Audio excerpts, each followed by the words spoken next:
Hello everyone, कैसे हैं आप सब लोग। आपको बता दें, आज जो हम पार्ट करने जा रहे हैं ये हमारे सेकंड पार्ट का ई सब पार्ट है। इससे पहले हमने 4 पार्ट कर लिए हैं, A B C D। A part में हमने पढ़ी थी बलवंत राय मेहता कमेटी।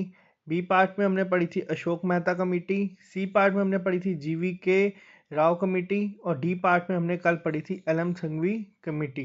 तो ये 4 कमिटीज हम पढ़ चुके हैं। आज जो हम 2 कमिटीज पढ़ने जा रहे हैं ये है आपकी थंगौन कमेटी और गैडगिल कमेटी। मोस्ट इंपॉर्टेंट कमिटीज में से एक है। आपको मैं बता रहा हूँ 73rd अमेंडमेंट किस तरह से इंडियन कॉन्स्टिट्यूशन में आया, मैंने पूरा डिटेल में आपको बताया है। अब जाके आपका ये टॉपिक होगा और इस टॉपिक से अगर आपके एग्जाम में जितने मर्जी MCQs आ जाएं आपका कोई भी गलत नहीं होगा। इसके अभी पार्ट आएंगे, आपको बता रहा हूँ, क्योंकि अभी तो स्टार्ट हुआ है ये पार्ट। अभी तो हम सिर्फ हिस्ट्री देख रहे थे कि किस तरह से कमिटीज बनाई गई, रिक्वायरमेंट क्या थी, क्यों ज़रूरी था ये लाना। तो अभी तक हम वो सिर्फ पढ़ रहे थे। तो अब हम पढ़ेंगे इनके बारे में, फिर मैं आपको एक क्विक रिकैप दे दूंगा और कल से हमारा इसके ऊपर एक सही लेक्चर स्टार्ट होगा। बिल्कुल डिटेल में आराम आराम से हम इसलिए कर रहे हैं क्योंकि एग्ज़ाम का कब होगा कब नहीं पता नहीं है। बहुत ज़्यादा टाइम है तो उसको सही तरीके से यूटिलाइज करें। ऐसा ना करें कि हम चीज़ें आधी अधूरी पढ़ के छोड़ते हुए चले जाएं। आपको जिस तरीके से ये चीज़ मैं आपको ये पार्ट करवा रहा हूँ, आपको 25+ अगर ये 30 मार्क्स की सेक्शन में नहीं आए तो आप आके मेरे को कहना कि इस वजह से ये चीज़ें आपकी मिस हुई हैं। और एक छोटा सा अपडेट आपको मैं और दे दूं कि हमने अपना पेज स्टार्ट किया है फेसबुक पे, जिस पे आपको हर एक अपडेट मिलते रहेंगे जो भी होगा आपके एग्ज़ाम के लिए। तो वो मैं आपको वो पेज हम अपना अपलोड कर देंगे और आज ही हमारे 23,000 पूरे हो जाएंगे। अभी ये वीडियो बना रहा हूँ तो 5 सब्सक्राइबर कम है 23,000 होने से। तो ये जो पेज बनाया है इसमें आपको हर एक एग्ज़ाम की नोटिफिकेशन के साथ ही जो भी अपडेट होंगे स्टेट के या सेंटर लेवल पे, तो मैं आपको सारे अपलोड करने की कोशिश करूँगा। तो आप इसे भी ज्वाइन कर ले। ग्रुप हमारा ऑलरेडी है जिस पे हम डिस्कस करते हैं अपने डाउट जो भी होंगे। तो चलिए स्टार्ट करते हैं हम आज का टॉपिक बिना ज़्यादा टाइम वेस्ट किए। सबसे पहली कमेटी आप देख रहे हैं थंगौन कमेटी। मैं यहाँ पे सिर्फ आपको बुलेट पॉइंट्स में ही चीज़ें बताऊंगा ताकि आपको याद रखना आसान हो जाए। अभी तक आपको आदत होगी है कि याद किस तरह रखते हैं। तो ये कमेटी कब बनी थी? ये कमेटी बनी थी आपकी 1988 में। सबसे पहली चीज़ इन्होंने भी क्या कहा था, तो इन्होंने भी कहा था कि जो भी पंचायती राज इंस्टीट्यूशन है इन्हें कॉन्स्टिट्यूशनली रिकग्नाइजेशन मिलनी चाहिए। इन्हें एक्सेप्ट करना चाहिए। एक अलग से चैप्टर होना चाहिए हमारे कॉन्स्टिट्यूशन में जिसमें लिखा हुआ हो पंचायती राज के बारे में कि क्या है ये चीज़ें, और उसके ही अकॉर्डिंग सब लोग सब पंचायत इसे फॉलो करें। इसके साथ ही इन्होंने कहा था कि जो बेस्ट सुटेबल है वो 3 टायर सिस्टम ही है पंचायती राज का, जो कि इसके लिए सबसे ज़्यादा सही रहेगा। और इसके साथ जो थंगौन कमेटी ने कहा था वो कहा था कि स्टेट फाइनेंस कमीशन का सेटअप किया जाए। ये इंपॉर्टेंट है, आपसे पूछा जा सकता है स्टेट फाइनेंस कमीशन किस कमेटी ने रिकमेंड किया था। और इस सब के साथ इन्होंने कहा था कि मैक्सिमम पीरियड ऑफ सुपरसेशन होगा वो 6 महीने का होगा। ये था इनकी रिकमेंडेशन। मैं आपको सिर्फ इंपॉर्टेंट चीज़ें बता रहा हूँ। 3 टायर सिस्टम क्या था वो मैंने आपको पहले भी बताया था, जिसमें आपके 3 थे। क्या 3 थे? विलेज, विलेज के बाद आपका आ गया था ब्लॉक और फिर आपका आ गया था डिस्ट्रिक्ट। तो ये 3 टाइप का इन्होंने कहा था कि सबसे बेस्ट यही रहेगा और इसे ही किया जाए। 1988 में इन्होंने कहा था। और इसी साल एक कमेटी आई थी, आपको बता दूं ये अलग कमेटी है, गडगिल कमेटी आई थी। इन्होंने क्या रिकमेंडेशन दिए, और अभी तक हमने जितनी भी रिकमेंडेशंस पढ़ी हैं, जितनी भी कमिटीज पढ़ी हैं, उन सब में सबसे ज़्यादा इम्पोर्टेंट अगर आपसे पूछा जाए कौन सी कमेटी है तो वो आपकी गडगिल कमेटी है। क्यों? इस कमेटी को बनाने का मेन मकसद ये था कि इनसे ये चीज़ पूछी गई थी, how best Panchayati Raj institution could be made effective. तो ये इनका मेन पूछी गई थी चीज़, जिसमें आपको बता दूंगी इनकी रिकमेंडेशंस क्या थी। तो इनकी जो पहली रिकमेंडेशंस थी वो थी ये सब, ये सारी चीज़ें जो थंगौन कमेटी ने 1988 में बोली थी वही सारी चीज़ें गडगिल कमेटी ने भी कहा कि ये सारी चीज़ें सही हैं और इन सारी चीज़ों पे ही काम होना चाहिए। कॉन्स्टिट्यूशनली इसे रिकग्नाइजेशन मिलनी चाहिए। 3 टायर सिस्टम होना चाहिए पंचायती राज का। स्टेट फाइनेंस कमीशन का भी कहा था, एस्टेब्लिशमेंट होना चाहिए। और इस सब के साथ इन्होंने एक्स्ट्रा क्या कही थी, तो मैं आपको एक्स्ट्रा में बता दूं। इन्होंने सबसे इंपॉर्टेंट चीज़ ये कही थी कि जितने भी मेंबर ऑफ पंचायत होंगे सारे लेवल्स पे, फिर वो आपके विलेज लेवल पे हो या आपके ब्लॉक लेवल पे हो या डिस्ट्रिक्ट लेवल पे हो, वो सब के सब डायरेक्टली इलेक्टेड होने चाहिए। ये बहुत इंपॉर्टेंट पॉइंट इन्होंने कहा था। अभी तक आपको मैंने बताया था, आपको अब कमेंट में लिख के बताना है कि किस कमेटी ने सिर्फ एससी और एसटी को रिजर्वेशन देने की बात की थी पॉपुलेशन बेस्ड।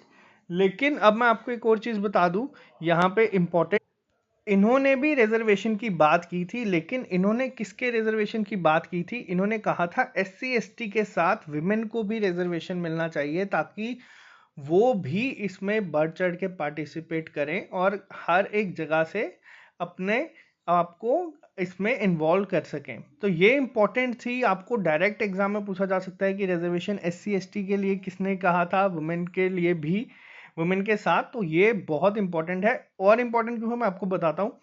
अभी आपको मैंने बताया कि स्टेट फाइनेंस कमीशन की बात की थी तंगौन कमेटी ने एस्टेब्लिशमेंट के लिए, लेकिन इन्होंने कहा था कि स्टेट इलेक्शन कमीशन भी एस्टेब्लिश होनी चाहिए अलग से, ताकि जो हर 5 साल के टेन्योर के बाद जो कहा था कि एग्जाम कह रहा हूँ, सॉरी, आजकल एग्जाम का ही जोर चल रहा है, तो हर 5 साल के बाद इन्होंने कहा था कि इलेक्शन होंगे। और हमारी स्टेट में ज़्यादा फर्क नहीं है, 5 साल इलेक्शन और 5 साल एग्जाम में दोनों बराबर चलते हैं।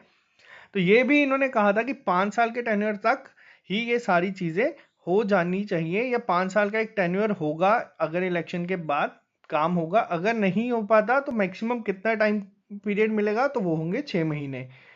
तो ये बहुत इंपॉर्टेंट कमिटी है। क्यों कमिटी इंपॉर्टेंट है? जो पंचायती राज का एक ड्राफ्ट तैयार हुआ था, वो इसी के तहत तैयार किया गया था आपका, कि जिसके ऊपर पंचायती राज को कॉन्स्टिट्यूशन में ऐड करने की बात कही गई थी। तो ये बहुत इंपॉर्टेंट है, आपसे डायरेक्ट पूछा जा सकता है कि ड्राफ्ट जो बना है पंचायती राज का, वो किस कमिटी के रिकमेंडेशंस पे बना है, तो वो आपकी गढ़गिल कमेटी की रिकमेंडेशंस पे बना है। सारी कमिटीज हमने पढ़ी। क्यों पढ़ी, पढ़ना जरूरी क्यों था? क्योंकि देखो, आपको मैंने एक स्टोरी की तरह ये सारी चीजें बताई हैं स्टार्टिंग से लेके अभी तक। अब ये चीजें आप याद करो या ना करो, एग्जाम में आपको क्वेश्चन आएगा तो ये चीजें अपने आप आपको स्ट्राइक कर जाएंगी, और इन चीजों को याद करना कंपैरेटिवली टफ होता है बाकी चीजों के कंपैरिजन में। तो इसीलिए मैंने शॉर्ट में सब चीजें अलग से रखी। अब मैं आपको बताता हूँ, ये तो थी 1988 की। आप लोगों ने पढ़ा होगा कि कॉन्स्टिट्यूशन कब बना है हमारा, वो बना कॉन्स्टिट्यूशन में कब ऐड हुआ था, तो वो ऐड हुआ था हमारा 73rd अमेंडमेंट हमारा 1993 में। तो इसके बीच के 5 साल के टाइम पे क्या चीज़ें हुई, मैं आपको थोड़ा सा आइडिया अभी देता हूँ। इस पे मैं आपको डिटेल में आप चीज़ें बताऊंगा। जो अब आपका लेक्चर स्टार्ट होगा, एक तो आपको पूरा वो याद करने में आसानी होगी, क्योंकि आपको उसके पीछे की पूरी हिस्ट्री पता है। दूसरा, आपको वो चीज़ें बहुत ही आसानी से एग्जाम में स्ट्राइक कर लेंगी। आप नोट्स बना रहे हैं तो बहुत अच्छी बात है, नहीं बना रहे तो भी कोई ज़्यादा फर्क नहीं पड़ेगा। अब मैं यहाँ पे आपको बताता हूँ हुआ क्या था 1989 में। ये मैं आपको शॉर्ट में ही बता रहा हूँ, इस पे मैं आपको पूरा डिटेल में बताऊंगा। राजीव गांधी की जो गवर्नमेंट थी, उन्होंने इस बिल को लोकसभा में लाया, ड्राफ्ट को। तो लोकसभा में मेजोरिटी की वजह से ये पास हो गया, लेकिन राज्यसभा में इनकी उतनी मेजोरिटी नहीं थी, जिसकी वजह से इस बिल को अपोज कर दिया गया था वहां पे। फिर 90 में वीपी सिंह आए थे, 93 में नरसिम्हा राव आए थे। तो ये मैं पूरा आपको डिटेल में अलग से समझाऊंगा, क्योंकि मुझे ऐसा लग रहा है कि अभी तक आपको जो चीज़ें मैंने इनमें बताई हैं, आपको वो चीज़ें स्ट्राइक की हैं फ्रॉम द वेरी बिगिनिंग अभी तक। तो आपको आगे भी इसमें कोई प्रॉब्लम नहीं होगी याद रखने में। अब मैं आपको एक थोड़ा सा क्विक रिव्यू दे देता हूँ सारी कमिटीज़ का, जिससे कि आपको आसानी हो। किसी कल मेरे को एक कमेंट था कि आधी वीडियो रिवीजन में निकल जाती है, उसका भी एक रीज़न है, वो आपको एग्जाम में पता चलेगा। तो अब मैं आपको थोड़ा शॉर्ट में बताता हूँ सारी कमिटीज़ के बारे में। सबसे पहली कमेटी बलवंत राय मेहता कमेटी, 1957 से हम शुरू हुए थे इन पे बात करना। 1957 में आई थी। जो इन्होंने 3 टायर पंचायती राज सिस्टम बोला था, वही लास्ट में जाके रिकमेंड हुआ। डेमोक्रेटिक डिसेंट्रलाइजेशन के लिए बनी थी, पंचायती राज के लिए डिस्ट्रिक्ट कलेक्टर को कहा गया था हेड बनाने के लिए। और इन्होंने भी कहा था कि 5 साल का एक पूरा पीरियड होना चाहिए जेन्युइन वे में, जिससे इलेक्शंस कंडक्ट करवाए जाए। और आप देख सकते हैं यही चीजें एंड में जाके अब आपको फाइनल होते हुए दिख रही हैं। बात करते हैं नेक्स्ट कमेटी की। फिर आई थी आपकी अशोक मेहता कमेटी, जिन्होंने कहा था कि 2 टायर होने चाहिए, लेकिन इन्होंने न्याय पंचायत के लिए बात की थी, और जो मैंने आपसे स्टार्टिंग में क्वेश्चन पूछा था, SC ST रिजर्वेशन भी इन्होंने कहा था कि मिलना चाहिए जो भी लोग यहाँ पे पॉपुलेशन के अकॉर्डिंग। लेकिन फाइनल जो कहा गडगिल कमेटी ने, उसमें इसके साथ विमेन को भी ऐड कर दिया गया। तो आपसे ये डायरेक्ट MCQs बन सकते हैं एग्जाम में। और इसके साथ अगली जो आपकी कमेटी आई थी, वो आई थी आपकी GV के राव कमेटी, जिन्होंने रिकमेंडेशन दी थी डिस्ट्रिक्ट डेवलपमेंट कमिश्नर के बनाने की।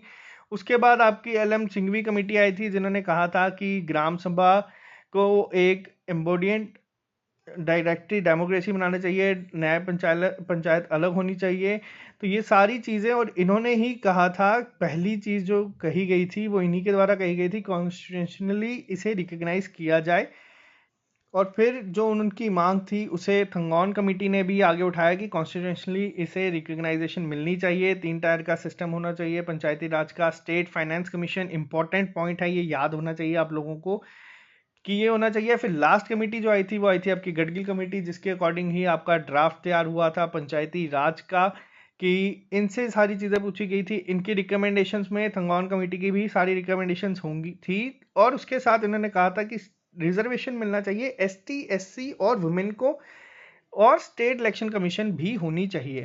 तो ये तो थी अब तक की आपकी सारी कमिटीज। अब आगे किस तरह से आपका ड्राफ्ट बना, उसमें क्या क्या चीज़ें थी, किस तरह से वो 73rd अमेंडमेंट के रूप में हमारे कॉन्स्टिट्यूशन में ऐड हुआ, ये सारा हम डिटेल में पढ़ेंगे। और ये मेरी गारंटी मैं आपको अभी भी दे रहा हूँ कि अगर इस टॉपिक से आपके 2 या 3 या 4 जितने भी आएंगे, और जो स्पेशल रेफरेंस के लिए कह रहे हैं कि पंचायती राज की, वो सारी चीज़ें आपकी कवर होंगी।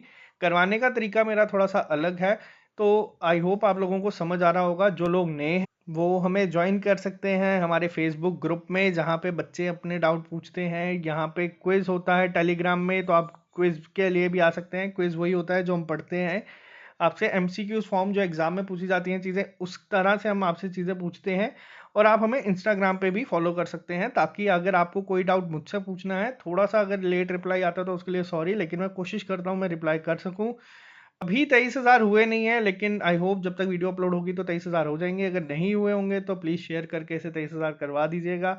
तो आज के लेक्चर में सिर्फ इतना ही, और जो मैंने अभी पेज बनाया है वो मैं अपने टेलीग्राम ग्रुप में पोस्ट कर दूंगा, तो आप लोग वहाँ पे जाके उसे लाइक कर दें, ताकि आपको सब अपडेट्स मिलते रहें एग्ज़ाम के। जो भी एग्ज़ाम होगा स्टेट लेवल पे या नेशनल लेवल पे, मैं हर एक चीज़ आपको वहाँ पे पोस्ट कर दूंगा, ताकि आप लोगों की कोई भी रिक्रूटमेंट ड्राइव मिस ना हो। तो आज के लेक्चर में सिर्फ इतना ही, मिलते हैं आप लोगों से कल नए लेक्चर के साथ। ओके।